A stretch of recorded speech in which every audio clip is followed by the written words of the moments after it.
नमस्ते दोस्तों, आपके अपने गोंडवाना का राजगोंड वंश पर आपका स्वागत है। आज हम लेकर आए हैं एक ऐसी कहानी जो इतिहास के पन्नों में स्वर्णिम अक्षरों से लिखी गई है। यह कहानी है गौरहाट मंडला की वीरांगना रानी फूलकुंवारी देव राजगोंड की। तो चलिए समय के उस दौर में चलते हैं जब देश की मिट्टी आजादी की खुशबू से महक रही थी। बात है सन 1857 की। देश में स्वतंत्रता संग्राम की आग भड़क रही थी।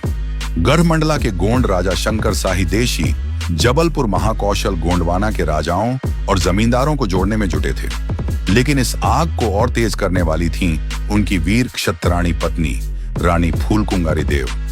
रानी ने अपने बखरी को एक युद्ध प्रशिक्षण केंद्र बना दिया और सभी वर्गों की आसपास की वीर महिलाएं रानी दुर्गावती के पथ पर चलती हुई यहां आने लगी।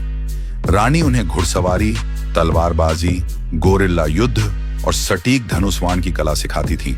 रानी फूलकुंवारी प्रेरक स्वर में, बहनों, हम आधी दुनिया हैं। हमारे भीतर ममता है, करुणा है, लेकिन वीरता भी है। रानी दुर्गावती और हिराई अतराम ने हमें सिखाया कि मातृभूमि के लिए हथियार उठाना हमारा हक है। घर खेत की चिंता छोड़ो, मातृभूमि बचेगी तभी हमारा सम्मान बचेगा। रानी की बातें सुनकर राजघोंड, राजपूत, लोधी, ब्राह्मण, कुर्मी और अन्य वर्ग की महिलाओं में जोश जाग उठा। युवतियां तलवारें, बर्छियां और तीर कमानें लेकर तैयार होने लगी। रानी ने उन्हें शस्त्रागार से हथियार दिलवाए, तलवार, फरसा, कुल्हाड़ी, बंदूकें। किले के अंतःपुर में गोंड रानी फूलकुंवारी देव उन्हें युद्ध का पाठ पढ़ाती थी। महिलाओं की भीड़ का उत्साह रानी अमर रहे, रानी अमर रहे जयकारे लगा रहे थे। युवती जोश भरे स्वर में, रानी जी, हमने हथियार जुटा लिए, अब हम तैयार हैं। रानी फूलकुंवारी, शाबाश मेरी शेरनियों, जब समय आएगा हम इन हथियारों से अंग्रेजों को धूल चटाएंगे। रानी की आवाज में इतनी ताकत थी कि बच्चियां, युवतियां और वृद्धाएं तक मंत्रमुग्ध होकर सुनती थीं। लेकिन दोस्तों, कहानी यहां खत्म नहीं होती। एक दिन ऐसा आया जब रानी के पति और पुत्र शहीद हो गए। क्या रानी टूट गईं? नहीं, उन्होंने विद्रोह की कमान संभाली। जबलपुर, मंडला, शहडोल, नरसिंहपुर, कई जिलों की सेनाएं उनके साथ जुड़ गईं। युद्ध का शोर, तोपें, चीखें, तलवारों की टक्कर की आवाजें चारों तरफ से आ रही थीं। रानी ने मंडला का युद्ध लड़ा, रामनगर का युद्ध लड़ा, मानगढ़, नारायणगंज, खैरी और सागर तक अंग्रेजों से टक्कर ली। हर कदम पर उन्होंने दिखाया कि एक महिला की ताकत क्या होती है। रानी फूलकुंवारी देव ठाकुरायनों को बखरी बुलवाकर समझाती, बहनों, समाज में आधी संख्या हमारी है। इस वीर भूमि की स्त्रियां समय आने पर देश के शत्रुओं से रणछंडी कालिका बनकर लड़ी।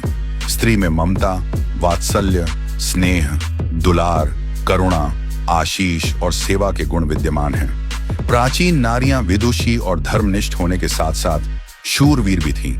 स्त्रियों की शौर्यता और त्याग की बातें भारतीय इतिहास के ग्रंथों में पढ़ने को मिलती हैं। स्त्रियां भी युद्ध भूमि में पीछे नहीं रही हैं। कुछ स्त्रियों ने तो स्वयं हथियार उठाए तो कुछ नहीं, अप्रत्यक्ष रूप से सैनिकों को धन व गहने भेंट कर मदद की है।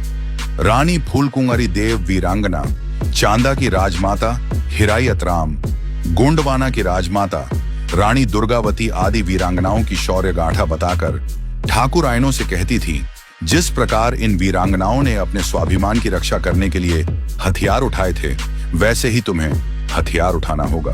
तुम्हें घर, खेत, खलियान, धन दौलत, संपत्ति की चिंता छोड़कर मातृभूमि की चिंता करना है। मातृभूमि सुरक्षित रहेगी तब हम सुरक्षित रहेंगे।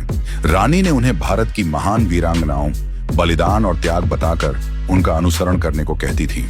उन्होंने अपनी महिला वाहिनी की वीरांगनाओं को शस्त्रागार से तलवार, फरसा, कुल्हाड़ा, तेगा, तोमर, कटारी, गुलेल, गोफान और बंदूकें, लाठियां उपलब्ध करवाई थीं।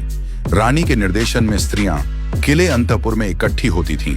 रानी उन्हें स्वतंत्रता का पाठ पढ़ाती हुई कहती थी, अंग्रेजी सेना यदि हमारे योद्धा वीर पतियों को धोखे से हराने में कामयाब रहती है तो हमें स्वयं को रण में मां कंकाली की तरह कूदना पड़ सकता है। इसलिए तुम सब औजार एकत्र करती चलो।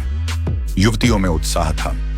उन्होंने रानी को बताया कि उन्होंने तलवारें, खूखरियाएं, बघनखे, बर्छी, कुल्हाड़ी और तिरकमाने एकत्र कर ली हैं। रानी उनमें और जोश भरती हुई, बोली, धन्यवाद, हम सभी वीरांगनाएं समय आने पर इन हथियारों का उपयोग करेंगे। बताया जाता है जब रानी मातृभूमि की स्वतंत्रता के लिए स्त्रियों में जागृति लाने भाषण देती थी तो उसकी महिला वाहिनी की ही नहीं बल्कि बच्चियां, युवतियां और वृद्धाएं मुग्ध होकर सुनती रहती थीं।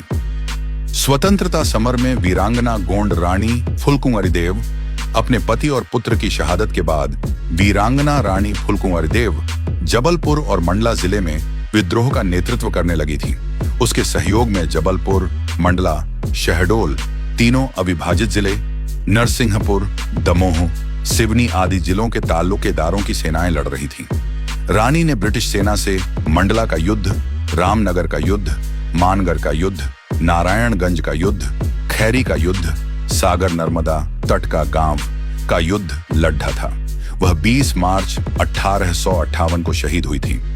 रानी की समाधि अंग्रेजी सेना के जाते ही रानी शेष सिपाहियों और ग्रामीणों ने रानी को पहाड़ की तराई पर मिट्टी देकर अंत्येष्टि कर स्मारक के रूप में पत्थरों का एक घुर्रा बना दिया गया था।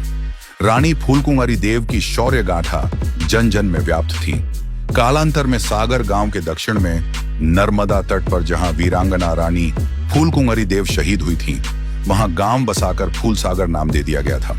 वीरांगना रानी फूलकुंवर देव की समाधि फूलसागर में है।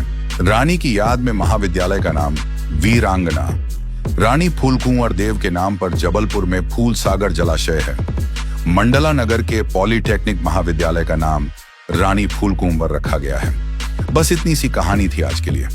अगली बार फिर मिलेंगे एक नई कहानी के साथ। तब तक के लिए जय हिंद, जय गोंडवाना।